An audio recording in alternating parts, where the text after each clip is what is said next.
Welcome to bird media. నేను మీ పవన్ కృష్ణమూర్తి. దాదాపు 15,000 మందిని ఈ ఎలుకల మందు జింక్ ఫాస్ఫేట్ సంథింగ్ దాన్ని క్యాప్సూల్స్లో పెట్టి చంపడానికి ప్రయత్నించినటువంటి ఫయాజ్ ప్రేమ్జీకి సంబంధించిన కథనాన్ని గతంలో చూసాం. సో దాంట్లో ఇప్పుడు చాలా సంచలనమైనటువంటి విషయాలు బయటపడుతున్నాయి. ఒక సంస్కరణవాది నుంచి సామూహిక విషప్రయోగానికి ముంబై మొహర్రం ఊరేగింపుని టార్గెట్ చేసినటువంటి ఈ ఫయాజ్ ప్రేమ్జీ ఎవరు? ముంబైలో మొహర్రం అషూరా ఊరేగింపును లక్ష్యంగా చేసుకొని మన వేలాది మంది ప్రాణాలని, అంటే వాళ్ళ ఆ ఒళ్ళు నొప్పులు తిరియకుండా పెయిన్ కిల్లర్స్గా ఉంటాయని చెప్పి క్యాప్సూల్స్ ఇచ్చి వాటి ద్వారా వేల మంది ప్రాణాలని బలి తీసుకునేలా పన్నినటువంటి ఒక భయంకరమైనటువంటి కుట్ర దేశం మొత్తం కలకలం రేపింది. పెయిన్ కిల్లర్ ట్యాబ్లెట్స్ పేరుతో ఏకంగా 14,000 పైచీలకు జింక్ ఫాస్ఫైడ్ అంటే ఎలకల మందు ఈ విషపు మాత్రల్ని భక్తులకి పంపిణీ చేస్తూ పోలీసులు చాలా పకడ్బందీగా ప్లాన్ చేసి పట్టుకున్నారు. ఆ చిక్కిన వ్యక్తి పూణేకి చెందినటువంటి ఫయాజ్ ప్రేమ్జీ. అసలు ఎవరు ఈ ఫయాజ్ ప్రేమ్జీ? ఒకప్పుడు తన సమాజంలో సంస్కరణల కోసం ఉద్యమించినటువంటి అతడు ఆ తర్వాత నాస్తికుడిగా మారి చివరికి మత విద్వేషంతో సామూహిక విషప్రయోగానికి సిద్ధపడినటువంటి తీర్పుడు తీవ్ర చర్చనీయాంశమైంది. 39 ఏళ్ల ఫయాజ్ ప్రేమ్జీ పూణేకి చెందినటువంటి BBA గ్రాడ్యుయేట్. అతని కుటుంబానికి పెయింట్ వ్యాపారం కూడా ఉంది. గుజరాత్లోని కచ్ ప్రాంతం మూలాలున్న ఖోజా షియా ముస్లిం సమాజానికి చెందినవాడు ఈ ఫయాజ్. 2015-16లో తన కమ్యూనిటీలో సంస్కరణలు తీసుకురావాలి అంటూ ప్రచారం ప్రారంభించాడు. అది కూడా ఇలాగా సాంప్రదాయమైనటువంటి ఇస్లామిక్ ఆచారాల్ని బహిరంగంగానే ప్రశ్నిస్తూ యూట్యూబ్లోను సోషల్ మీడియా వేదికల్లోనూ చాలా చురుగ్గా వ్యవహరించేవాడు. అంటే మొహర్రం సంగతి తీసుకొచ్చారు కాబట్టి మొహర్రం రోజున యువకులందరూ కూడా చేతిలో బ్లేడ్ తోటో లేదంటే కొన్ని కత్తులు ఉంటాయి, పదునుగా ఉంటాయా లేదా అనేది తెలియదు కానీ ఒక కత్తి ఆ గుత్తులు వాటితోటి వాళ్ళని వాళ్ళే హింసించుకుంటూ వెళ్తారు. అది ఒక దైవికమైనటువంటి చర్యగా వాళ్ళు పేర్కొంటారు మొహర్రం రోజున అటువంటి త్యాగం చేయడం అనేది. సో ఇలాంటి వాటిని కూడా ఎందుకు ఇంకా ఇలాంటి ఆచారాలను మీరు పాటిస్తూ ఉంటారు, ఇదంతా హింసకు సంబంధించింది కాదా అంటూ బహిరంగంగానే అందులో ప్రశ్నిస్తూ చాలా చురుగ్గా ఉండేవాడు.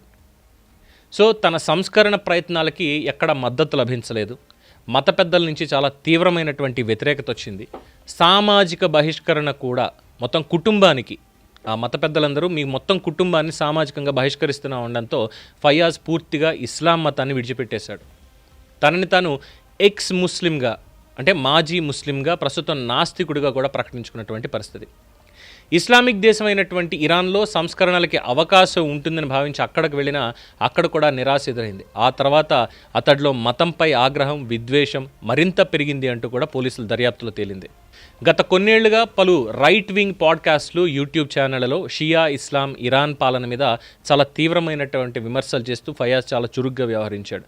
ఆన్లైన్లో ప్రారంభమైనటువంటి ఈ తీవ్ర భావజాలం చివరికి ప్రత్యక్ష దాడి రూపం దాల్చింది.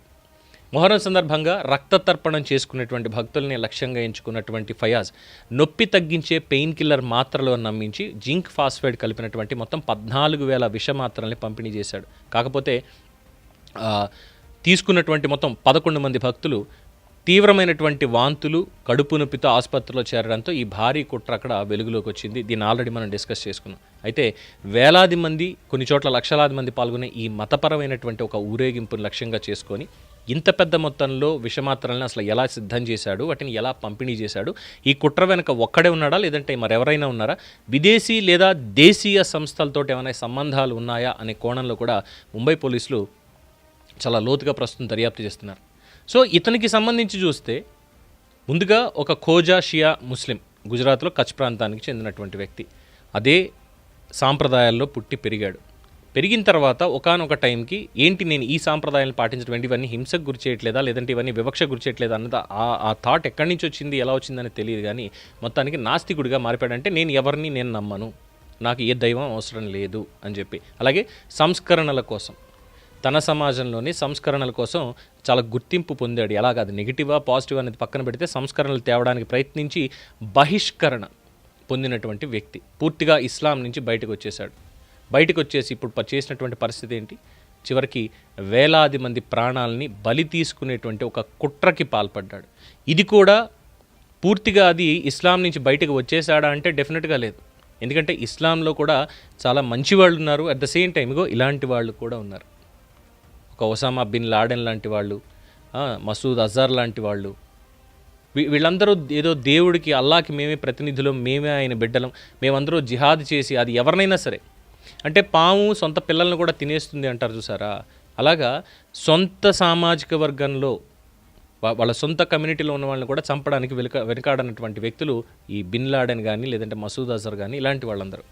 అదే కోవలోకి వెళ్ళాడా అన్నటువంటి ఆలోచనలు కూడా ఇతనికి ఈ ఫయాజ్ ప్రేమ్జీకి సంబంధించి నాస్తికత్వంలోకి వచ్చినా కూడా లేదు, నేను కూడా జిహాదీ అవ్వాలనుకున్నాడా ఏంటనేది ఇప్పుడు పోలీసుల విచారణలో బయటపడాలి.